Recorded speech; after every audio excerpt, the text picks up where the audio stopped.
Olha isso, perda dos celulares de investigados no 8 de janeiro preocupa Gonê por risco de anular provas. Uau! Preocupação com nulidade de provas mobiliza procuradores.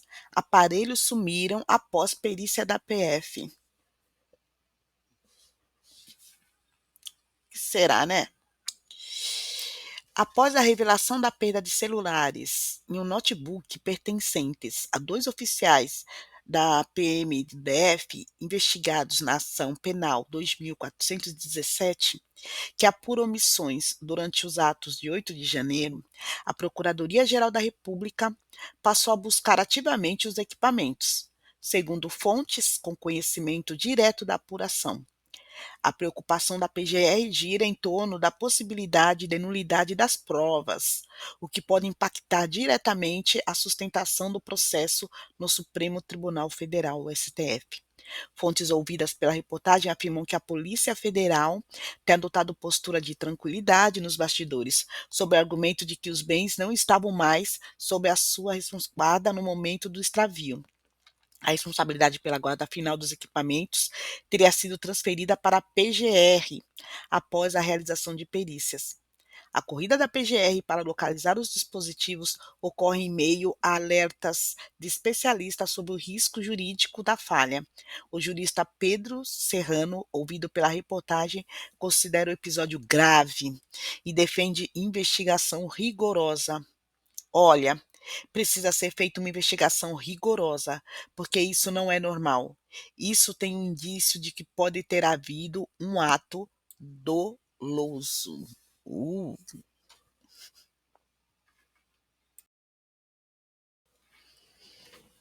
Carlos Bolsonaro. Todos os exemplos que esse sujeito citou já estão contidos no Código Penal e em outras leis, e ele sabe muito bem disso. O sistema e seus comparsas, aqueles que alçaram Lula ao poder, sabem perfeitamente que não querem regulação alguma, pois ela já existe. Insistem sim em continuarem avançando no projeto de calar vozes, porque o povo eles já abandonaram e já avançaram em suas outras agendas há muito tempo.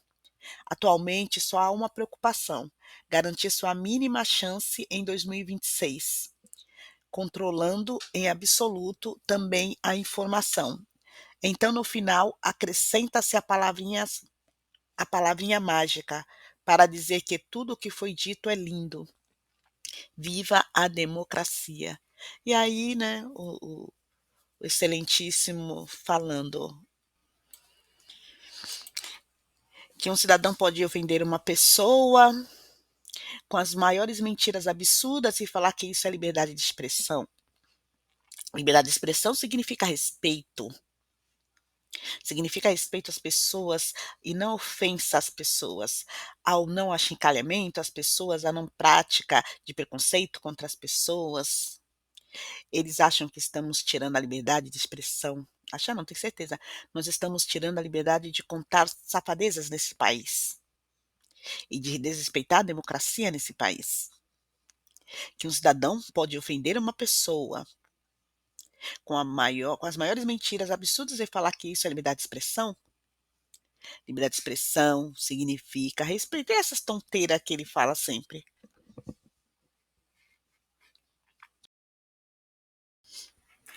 Silvio Navarro. Ou eu envelheci mal no jornalismo depois de décadas, ou isso aqui não é normal, tanto por revelar o off, como pela intimidade com o integrante do judiciário, que jamais deveria trocar esse tipo de mensagem. Não precisa de vaza-jato. A fala da Daniela Lima é a respeito de um contato que ela tem no Supremo, que falou essas palavras para ela, que inclusive parece que já foi tirado já da Globo, lá da Globo News, do ao vivo deles. Censura interna. Vamos ouvir. Posso ler aqui a mensagem que eu troquei com o integrante do Supremo? Eu escrevi. Ai, gente, desculpa. 10h30 da manhã. A Zambelli fugiu, ministro. Você que informou? Aí às 11h25 o ministro responde: pois é, mas se tivesse preventiva, iam dizer que é ditadura. Aí eu falei, mas isso ela está dizendo de todo jeito, a deputada, né? Porque até que ela já estava, inclusive, falando, né? Mas só ela, né, respondeu. Enfim, se eu fosse relator, estava todo mundo preso. Mas Alexandre está muito emparedado pelos isentos da mídia, do mercado e do Congresso. Apanha demais. Do absurdo do absurdo. Mas, conhecendo o lado de lá, como a gente conhece, não é tão absurdo assim, pelo contrário, é até normal, né? Aqui que o Bolsonaro, o Eduardo Bolsonaro, comenta sobre o ataque que sofreu o,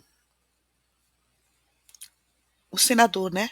Lá na Colômbia, o senador diz que é centro-direita, né? Lá na Colômbia. Isso é a esquerda. Veja o que disse o presidente guerrilheiro da Colômbia, Gustavo Petro. E cuidado para não vomitar. O presidente da Colômbia promete proteger menor que atirou em Miguel Uribe. Ele disse, e portanto, todas as hipóteses estão abertas. Investigações começam com os primeiros indícios. Vídeos, testemunhas e o mesmo menor capturado, com acessíveis materiais, que foi sem dúvida pago, e que sua voz pode ser ouvida em alguns desses vídeos, dizendo que ele vai dar os nomes. E, portanto, a primeira responsabilidade do Estado, das suas instituições, é cuidar da vida da criança, porque ele é uma criança. E por isso parece terrível para nós. Crianças são cuidadas na Colômbia, porque se não cuidarmos das crianças, nem como famílias, nem como um Estado, não teremos pátria. Teremos Colômbia, tudo no final, incluindo nossos filhos, vai acabar morto. E meu dever é o bem supremo da nação. E o bem supremo da nação, como disse Bolivar, é a paz. Não matar, como dizem as religiões antigas. É imperativo que na terra da vida, no coração do mundo, não se mate, porque senão essa energia fatal vai matar toda a humanidade. É como disse o Eduardo, cuidado para não.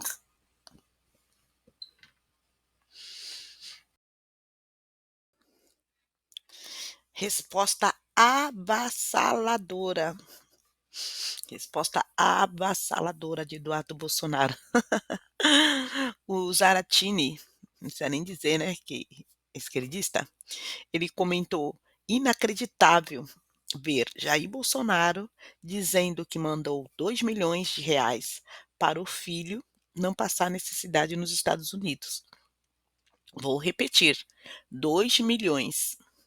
Essa turma zomba da cara das pessoas.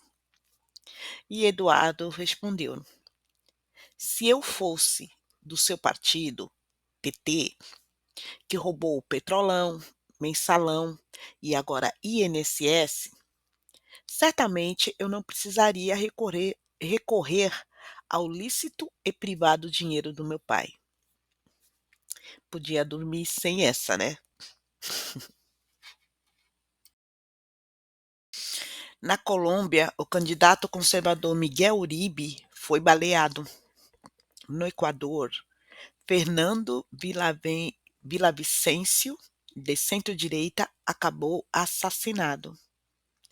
No Brasil, Jair Bolsonaro sofreu uma tentativa de assassinato com faca durante a campanha. Nos Estados Unidos, Donald Trump, candidato republicano, alvo de atentado a tiros. Em todos esses casos, os alvos eram lideranças de direita, A esquerda, onde quer que atue, mostra seu verdadeiro rosto: violento, intolerante e, muitas vezes, assassino. Um culto à morte e ao ódio disfarçados de virtude. Uma postagem do Flávio Bolsonaro.